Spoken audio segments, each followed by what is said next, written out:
This episode of the podcast is sponsored by Health IQ. Did you know that cyclists who ride a minimum of 3 hours a week have a 28% lower risk of all-cause mortality than non-cyclists? Shouldn't your life insurance premiums reflect that? Health IQ is an insurance company that helps health-conscious people like cyclists, runners, weightlifters, and vegetarians get lower rates on their life insurance. To see if you qualify, get your free quote today at healthiq.com/MTB or mention the promo code MTB when you talk to a Health IQ agent today. Stay tuned for more information partway through this episode.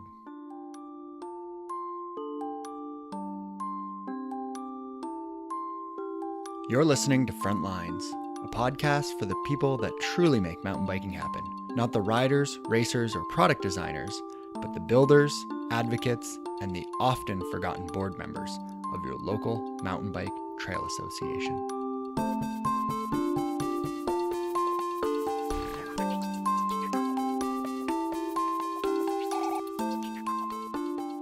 We're going to dive into a discussion that was mentioned within months of this podcast launching. Now, it's taken so long to actually get to it because it's complicated, and one of the biggest challenges is no matter the facts, almost everybody, myself included, has a personal opinion on the topic. And as mountain bikers, many of us pride ourselves on overcoming challenges.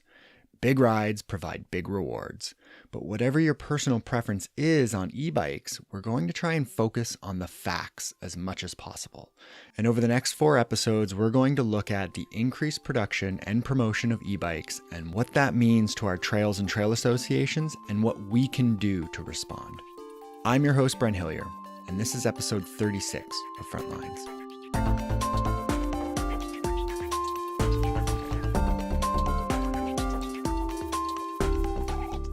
Before we dive into the episode, I once again wanted to remind you about the Frontlines Book Club. It's a great way to support the show through Amazon's affiliate program. The latest recommendation comes from the New York Times bestseller and writer for The New Yorker, Malcolm Gladwell. Not only is Malcolm Gladwell a fellow Canadian, he and I actually share a hometown of Kitchener, Ontario, though I can't confirm if he's ridden the local single track. But perhaps the folks at the Waterloo Cycling Club can confirm that one way or the other. Malcolm Gladwell also creates one of my favorite podcasts right now, and I highly recommend it, Revisionist History. And as soon as I ran out of episodes, I began reading his books, many for the second time. Now, The Tipping Point is my second personal pick for the book club, but it wasn't something I picked up reading with the thought of it being related to mountain bike advocacy. A chapter in, though, I started to draw parallels as the book focuses on social pandemics and the types of people that spread them. I feel like mountain bike advocacy is at a tipping point, and right now is the perfect time to ensure that we create a culture shift, a pandemic of active and engaged volunteers who are looking to pick up a shovel and show up politically. So head over to frontlinesmtb.com, go to the book club page, and purchase The Tipping Point by Malcolm Gladwell, and support the podcast at the same time. Now on with the show. My first guest is Court Rye. He's the founder of Electric Bike Review and a wealth of knowledge on all things related to e-bikes. Court is going to help us better understand just what we're referring to when we're talking about e-bikes. Hi, Court. Welcome to the show. Hey, Brent. How are you? Excellent. So thank you so much for taking the time here to chat with me. And before we kind of dive into the classifications of e-bikes, could you just tell us what is the Electric Bike Review? Well, I used to ride my bike back and forth to work in Austin, Texas, and I was struggling towards the end of the week because I have some knee injuries from snowboarding and surfing, but I really wanted to ride my bike, and avoid just the congestion, the traffic that's there, be healthy, enjoy the community, and so I started looking online, like, what can I do? I didn't want to put like a chainsaw on the back of my bike because the noise and the pollution and stuff. I think there are just some different rules about that too. Like, I didn't want a moped. I didn't want to be riding in traffic. I wanted that bicycle experience. So I discovered electric bikes. It's around 2012. There really weren't a lot in the United States at that time, but it seemed like a thing that was catching on in Europe and Asia. So I went online to the Electric Bike Report website. Pete Priebus runs that here in the U.S., and he got me excited. And I just clicked an ad and I bought a bike. $2,000 later, I had one, and I was severely disappointed, actually. It was pretty heavy, kind of slow. I'm a lightweight guy, and I'm very active. So I just felt like there's potential here. I can feel it, but this isn't it. And that it just got my gears turning. So I built the website, electricbikereview.com. Actually, I had to buy the URL, and someone was kind of squatting that. And I poured myself into this sort of in the nights after work and on the weekends. And I snuck into Interbike that year, took some time off of work, and just kind of, went filmed stuff with my phone, my camera phone. Not the best video quality, but it turned into this just great resource. And in the years since, I've created some comparison tools and some guides talking about e-bike classes and safety, trail etiquette, all that stuff. Because I'm a biker. I road bike, I mountain bike. I've been doing it for years and years since I was a little kid. And I wanted to help people find what would fit their lifestyle, their budget, and just create that resource, a really helpful resource. So that's what electricbikereview.com is. So let's kind of dive into this classification system. A lot of people, I think, get confused about what is the difference between an e-bike and a moped or a motorcycle, for example. And so there's been kind of a 4-level classification scale that's been created. What was the history of that? Like, when did it get created? Where did it get created? Yeah, great question. One that I don't have a perfect answer for. I think the class system in the United States evolved out of how it works in Europe. In Europe, my understanding is that a Class 1 electric bike is pedal assist only, which means you have to be pedaling for that motor to kick on. It can only go up to 25 kilometers per hour, which is roughly 15.5 miles per hour. They don't allow throttles in all places, but in some places they do. And that's kind of this Class 2 step where it's, again, 25 kilometers per hour. Throttle operation is the only difference. And then there's this other class, Class 3, speed pedelec, which requires, it's kind of like in between a regular bicycle where you don't need insurance or licensing or anything, and a moped where it's like, well, maybe that's easier to get than a full auto license. But it's a step down from like a moped, and those bikes can go up to 28 miles per hour. So back to the United States, my understanding is that during the Bush Senior era, they were kind of like Lee Iacocca had built this bike, was excited about the technology. He's a famous automobile designer in the U.S., I think for General Motors. So it was like you've got this guy's kind of visionary, and he's making sort of a personal project e-bike thing that looked a lot like a moped with a big light and these big heavy batteries.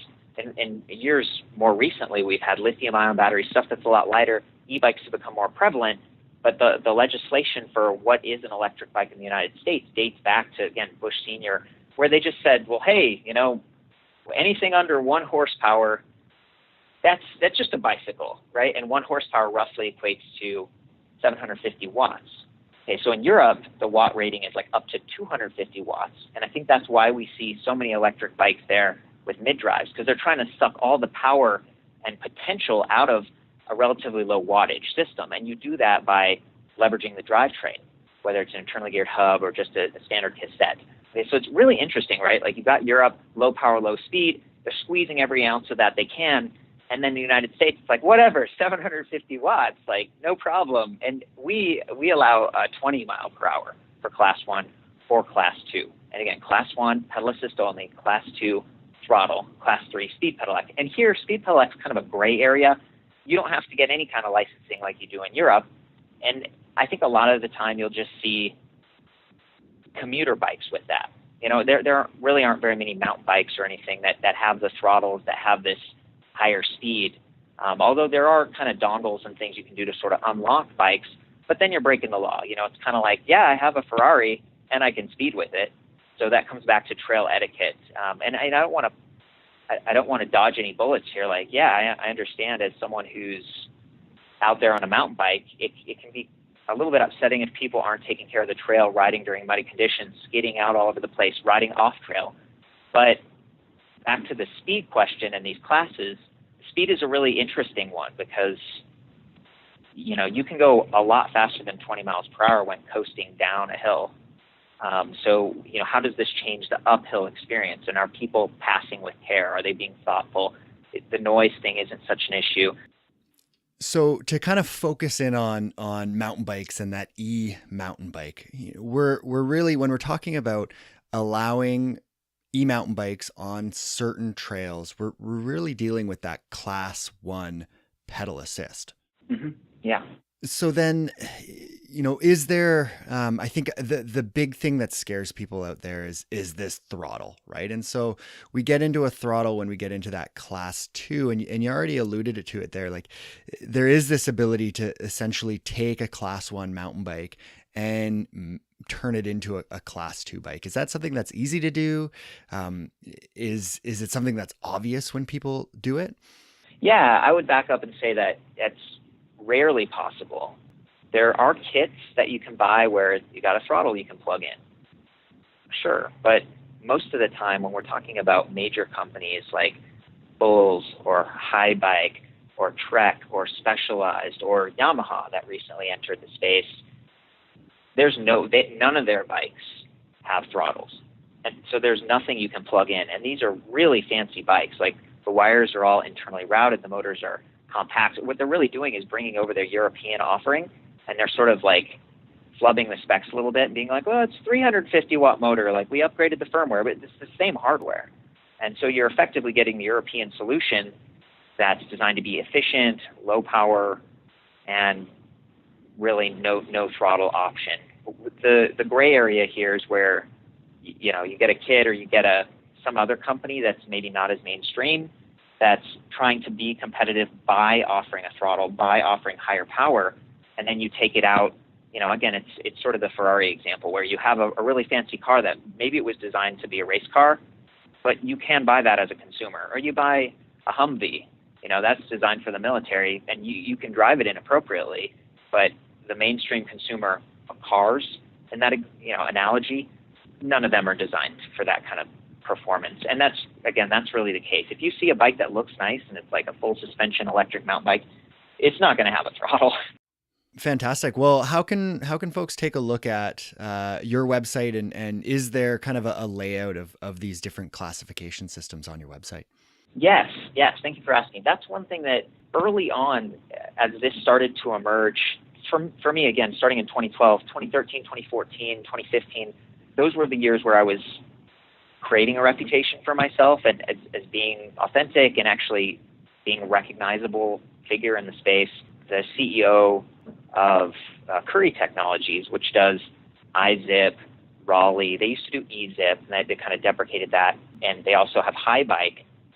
They invited me out, come to their headquarters, and the CEO, Larry Peasy, had a conversation with me about classes, kind of educated me. And then I wrote an article based on that experience and had him edit it and just kind of proofread it. So that's on the site, electricbikereview.com. There's this guide section, and one of the guides is, e-bike classes, what are they, why do they matter? At that time, I went back for the hundreds of reviews I'd already done, and I updated them and added this class tag. So you can actually come to the site. The homepage, there's like a search engine on the right if you're on desktop, and there's a drop down, and you can actually select what type of class this is, and give yourself some better results of like, okay, what are the bikes that I could select from given my intended use. Well, Court, thanks so much for taking the time to chat with me. I really appreciate it. Absolutely. This is a pleasure.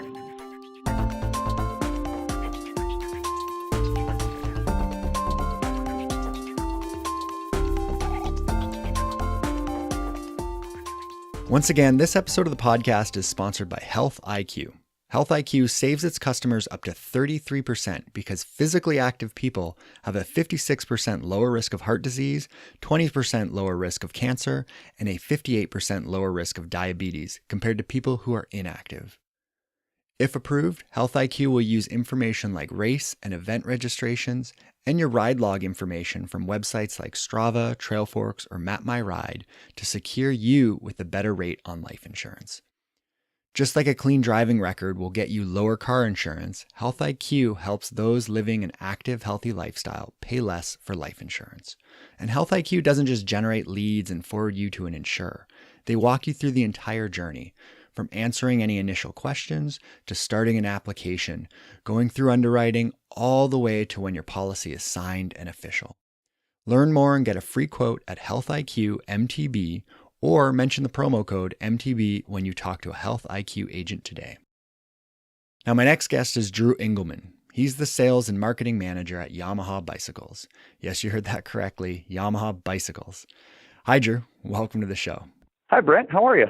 Good. Thanks for joining me today. Really excited to.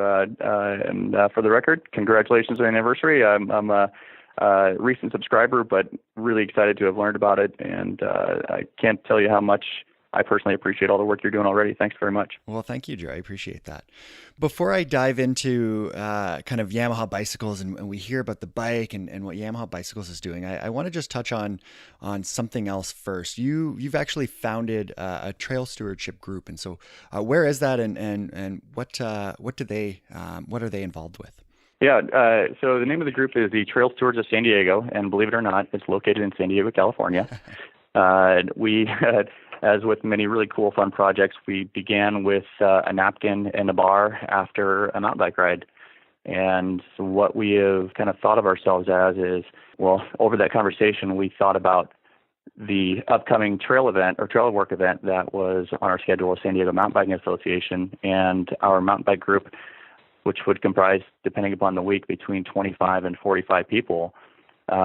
Only a few of us could participate.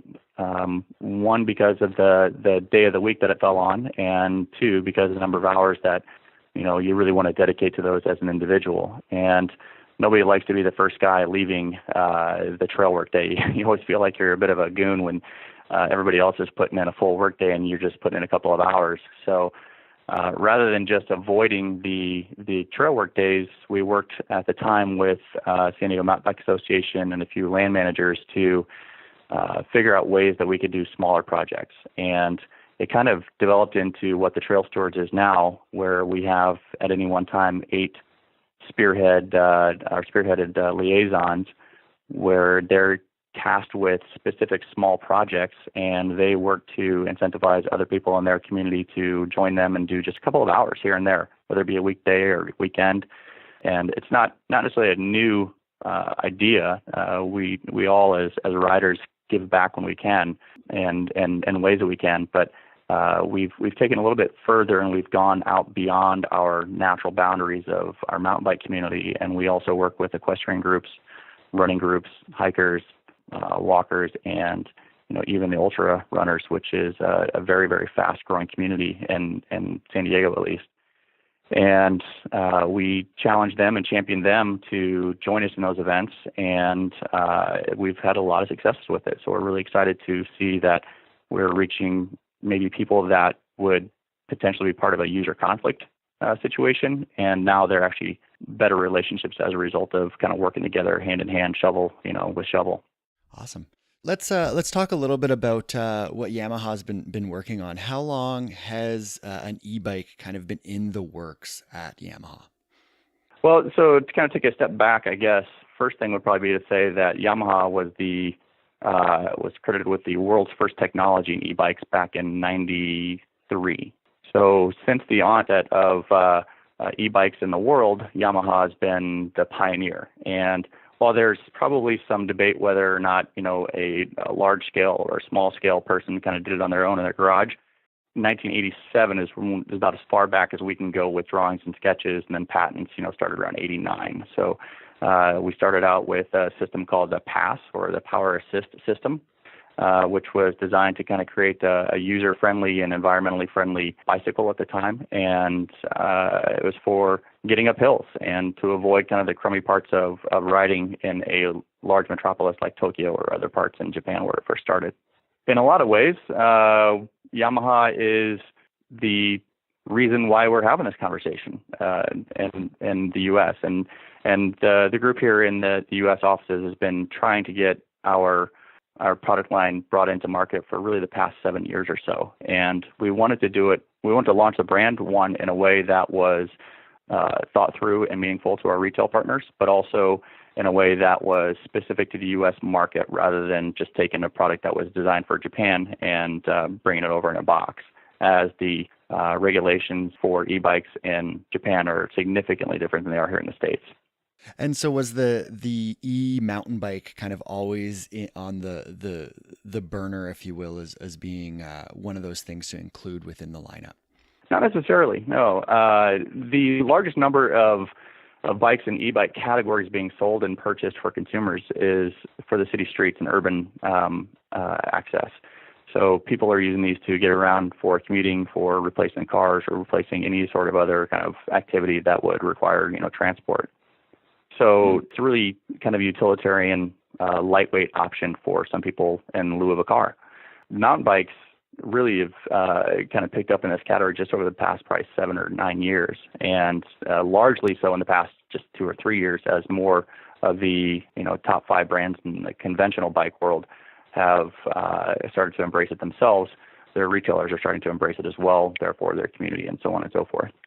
One of the things that I pride myself on with this show is I don't really spend a lot of time, or I try not to spend any time talking about the actual mountain bike itself. I think the market of discussing bikes is pretty saturated, but I'm going to make a bit of an exception for this episode. And so I want to know a little bit about this mountain bike. I know, so it's a hardtail e-bike. Is it available right now? Where is this? If it's not, where can it be purchased? And what's kind of the specs on it, and is there a rough price point? I think is what a lot of people are wondering right now. Yeah, I get that question on a daily for sure. At this time, we are not finalized with the specs, so everything that we all saw at Interbike was truly a prototype format. So geometry wasn't locked in, even the metallurgy that we were using wasn't locked in, or the specs on the components. We hope to have the bike in the late spring here in the U.S., and it'll be available through electric bike specialty retailers and independent bike shops as well. The price point that we're kind of targeting is in alignment with our other partner brands, in addition to our other kind of competing brands that are already in the market. So we won't be setting the world on fire with a $1,000 hardtail by any means, and that's sometimes what some people are anticipating, because they want the scale of Yamaha power sports products to fall in line with the bicycle category, and that as an industry, we know that probably just wouldn't be feasible. So we're seeing bike manufacturers add motors to bicycles, but now we're seeing a motorized company build a bike around a motor, and I think for a lot of people, it's a little bit unsettling. For the most part, the cycling industry considers an e-bike to be a bicycle, but many advocates that I've spoken with disagree on that. And so as a motorized company, what's Yamaha's opinion? Are e-bikes a motorized vehicle? No, definitely not. Well, let me describe what I mean better. In the U.S. and other English-speaking countries, I know the term motorcycle will likely continue to be. They're not motorized vehicles. The federal government recognizes the Class 1 bicycles as bicycles.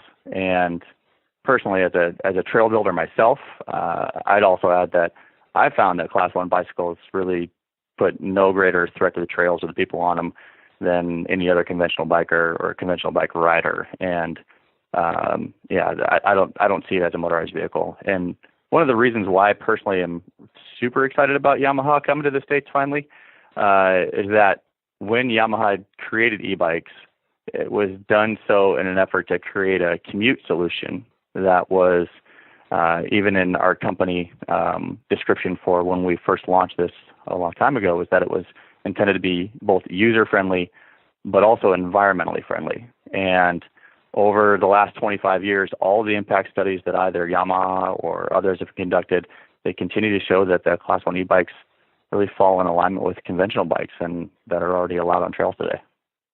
So as Yamaha enters the mountain bike world, what kind of support can we see from Yamaha on that advocacy front or even beyond? Yeah, so currently Yamaha works with the Tread Lightly campaign, U.S. Forest Service, and peopleforbikes.org, but we hope to grow our network of trail associations and bike coalitions that we support, but we're still learning where they are. So we're really looking to hear from them in the months to come and the years to come to figure out how we can help them in the local areas where our riders live. We also work with other companies within the cycling industry to set the highest possible test standards for safety, for the rider, the environment. We work with battery recycling facilities to manage the future disposal of our batteries. And even the director of our group here at Yamaha is on the e-bike committee for the BPSA, which is the Bicycle Product Suppliers Association. And on that committee, they've also created training portals for retailers to learn more about e-bikes and their technology, to better educate the end consumer about the functionality and also where to find information on trail access and how they can best help kind of give back as an individual if they're looking for that. Yeah, there's no question these bikes are remaining, are really kind of reminding to be on the forefront and reminding cyclists or non-cyclists to discover the fun aspects of being on a bike again. So yeah, it does kind of fall back on us as riders to teach each other what the rules of the trails are, because as with any trail, it really comes down to the end user, and there's knuckleheads in every group, whether you're an equestrian rider or equestrian or a runner or a hiker. We've all got that buddy that skids too much when they ride, or the running buddies that cut the corners and the switchbacks to save time. But we've really got to work together to educate any new trail user, no matter where they come from or what they're doing when they're there. Mm. Yeah, and that kind of touches on a great point there, that rider style almost has more impact than anything else. Has Yamaha done any studies on the impacts of a Class 1 e-bike on trails? We haven't done them in the States. We've supported a few people that have started sharing with us what their studies are intended to learn, but we're really nervous about participating in, donating to those, because we don't want to steer any of the studies in one direction. In Japan, we've done impact studies. As a company, we don't publicize those, but I can say that as a person that just joined into Yamaha a little less than a year ago, those were things I looked forward to learning about when I first came on, and I was happy to see what I did learn as an employee. So I know you don't speak for the entire cycling industry, obviously, but why are e-bikes being pushed so heavily by the cycling industry and now essentially by the motorized sector with Yamaha kind of entering this market? I think for a lot of brands, it comes down to providing the retailer with the product that will give them the biggest audience to invite to their stores. So whether it be a fixie community or a high-end road community, the manufacturers are really responding to the retailers and saying, hey, bring me something new, bring me something special, bring me something that's going to bring people into the stores. And right now, people are becoming largely aware of e-bikes in the U.S., and that is what the retailers are asking the manufacturers to produce. Now, some are doing it on their own and bringing it in maybe with the anticipation of those customers being in markets, and that's where I see the wider offering of manufacturers coming into it. I think a lot of mountain bike trail associations and trail associations in general are a little confused or maybe a little bit concerned. And, is the expectation by e-bike manufacturers for trail advocacy groups, mountain bike trail advocacy groups to be advocating for e-bike access? Are these kind of being plopped onto advocacy groups as like, hey, here's something else for you to advocate for? Well, I don't believe that the e-bike manufacturers are expecting the trail associations to do any one thing. We work with them both in our personal interactions with them, but also I think that the large majority of them that are out there really just appreciate the help. And e-bike manufacturers are very active in looking in ways we can help. I don't know that there are specific advocacy groups out there for e-bikes as championing, for just that singular category. But I also know that in my own riding group, the people that own the e-bikes, it's not their only bike, and they are members of the Mountain Biking Association in our community. And they may not, our mountain biking community doesn't necessarily take a stance on e-bikes as a specific category, but that doesn't mean that the people are giving back any less as a result of that. A couple of the conversations I've had with other editors from magazines that are absolutely against the e-bike access, and they're very, very fearful that this is going to be an extremely big challenge for them. For trail conflict is the word they use, and getting kicked off of trails, things like that. I ask in response to one of them, if one of your friends were to buy a mountain bike would you take them out? Would you go with them? Would you, someone that was brand new to mountain biking, would you just let them go? And her answer was, no, of course not. I'd show them the ropes. I'd take them to do this. I'd take them to that. I'd show her what to get, make sure that she got everything she needs, probably recommend a skills class, that type of thing. And my response to that type of comment is, well, why would you do that for someone that bought an e-bike if they're your friend? I think as a trail steward, regardless of, your ability to volunteer to do trail work on the actual network itself, it goes beyond that. It's our responsibility to teach others how to use the trail most effectively and how to do it most safely, what the yield rules, really are. All mountain bikers are responsible for teaching other trail users or at least being stewards of the trail to invite people to learn more, I guess. Would you agree with that? Yeah, absolutely. Yeah, I mean, we have that that responsibility as responsible trail users, and whether we're trail builders or just folks that are conscious of what's happening on the trails, and that includes people, right? And I think that's an extremely valid point, that we're not just opening the barn doors and a herd of e-bikers are being unleashed onto the mountains, that these are just new riders, and just like any new rider, they will go through the same education process, and we can all be a part of that. Yeah, I think that the way that I describe it to the liaisons that we have for the Trail Steward Group is ownership versus responsibility. And right now, usually whenever someone joins the Trail Steward Group, there's a sense of ownership of the trails. We treat it as if it's our own, right? And we kind of protect it a bit. We get really motivated in seeing it, being maintained and taken well care of. But I think really the more important comment is that it's a responsibility to maintain the trails. We take ownership of the work we do, but we're responsible for the actual network itself. As inviting a new person into mountain biking or a new person into trail running, we have more ownership, I believe, in education than we do in responsibility of education. We have the responsibility of the trails, but the ownership of the work. And I think that those are two things that are really important to me and my group, is having people that are advocates for the trails and take responsibility in that, but really take pride and ownership of teaching others what trail access challenges there are and trail sustainability challenges there are, and how to be a part of that rather than just, be someone that comes out and uses it and goes home. When a land manager or perhaps another trail user sees someone out on an e-bike, how are they able to figure out, is this a class 1 or is this something else? What type of e-bike it is? Yeah, that's something we think about a lot here. So the classes, are what the Fed has created for us, and the CPSC is tasked with regulating in the low-speed electric bicycle category. There's a separate category of out-of-class electric bikes, and I'll get that in a second. But, just with any bicycle out there, when people buy new bikes, the first thing they want to do after they ride it is they try to find a way to make it lighter or stiffer or faster. And I can only imagine that behavior is it's going to continue to go on even for the power assist riders as well. And I've seen some hacks out there that, allow people or that they've created on social media and things. And as a rider, it's pretty hard for me to watch.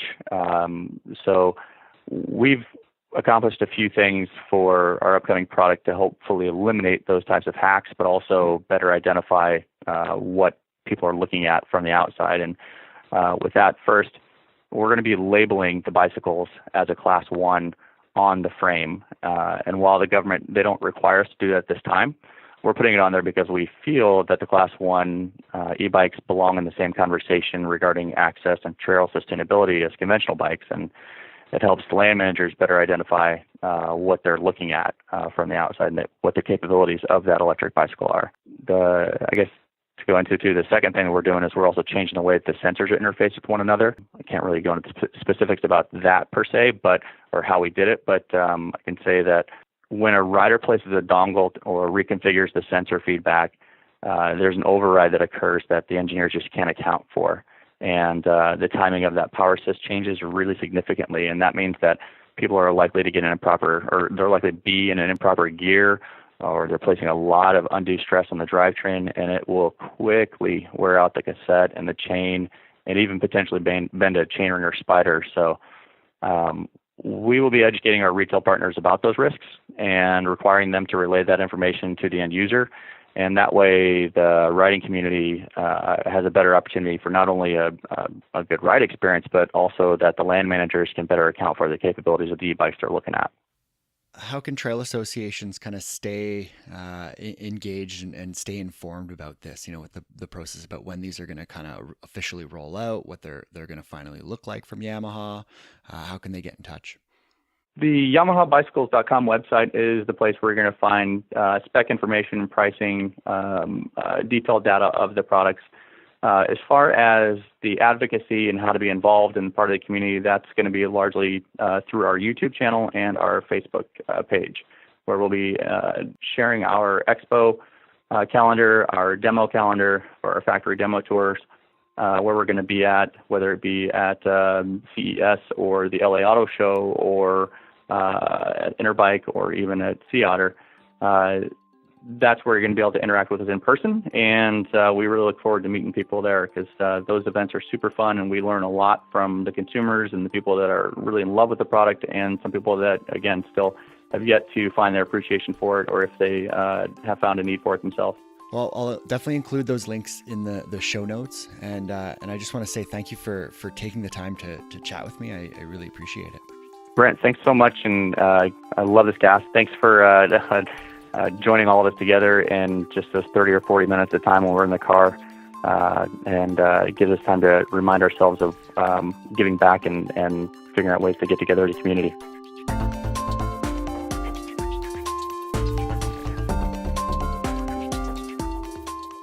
Like everything, the bottom line means so much, and we're seeing e-mountain bikes hit the market because, as Drew mentioned, this gets more people on bikes.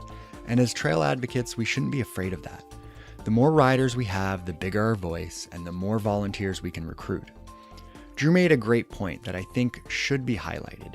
If you knew someone who is just getting into mountain biking, would you let them go off on their own and figure out the sport for themselves? Why wouldn't we do the same for someone just getting into the sport on an e-bike? We should be welcoming those folks into the community, showing them the trails and guiding them through the do's and don'ts on trail use. And once again, the theme that continues to string together almost every episode of this podcast is this. When it comes to trails, it's not about ownership, it's about responsibility. And it's our responsibility to educate others. And when new people enter this world, it gives us a chance to not only show them the riding community, but also the advocacy and trail stewardship community as well. I've included a few links in the show notes, and I highly recommend having a look at them. The first two links are those guides mentioned by Court Ray of the Electric Bike Review. You'll also see some links to Yamaha Bicycles, and below that is a link to the People for Bikes e-bike guide for land managers. Lots of great info that I definitely suggest scrolling through. In the show notes, you'll also find links to support the show via PayPal. This show depends on donations from listeners like you. And you'll also find a link to the Frontlines Book Club. The latest book is The Tipping Point by Malcolm Gladwell. Next episode, we'll be keeping the e-bike discussion going. And if you have something you want to contribute to the conversation, send me an email or audio file at frontlinesmtb@gmail.com. You have until March 13th to be included in the next episode.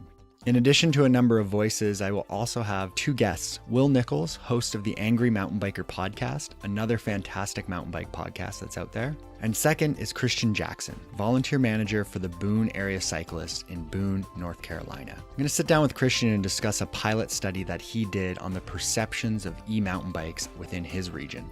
Like always, you can find the show on Facebook, Instagram, and Twitter at Frontlines MTB. You can also stream the show on iTunes, Google Play, Stitcher, SoundCloud, and YouTube. And if you haven't already, leave the show a review on wherever you get it from. It helps others find the show. Music, as always, is by Lee Rosevear. Production notes by Jennifer Pride. Artwork is created by Brandon Gallagher-Watson and BGW Creative. And finally, I'm Brent Hillier. This is Frontlines. Thanks for listening, and happy trails.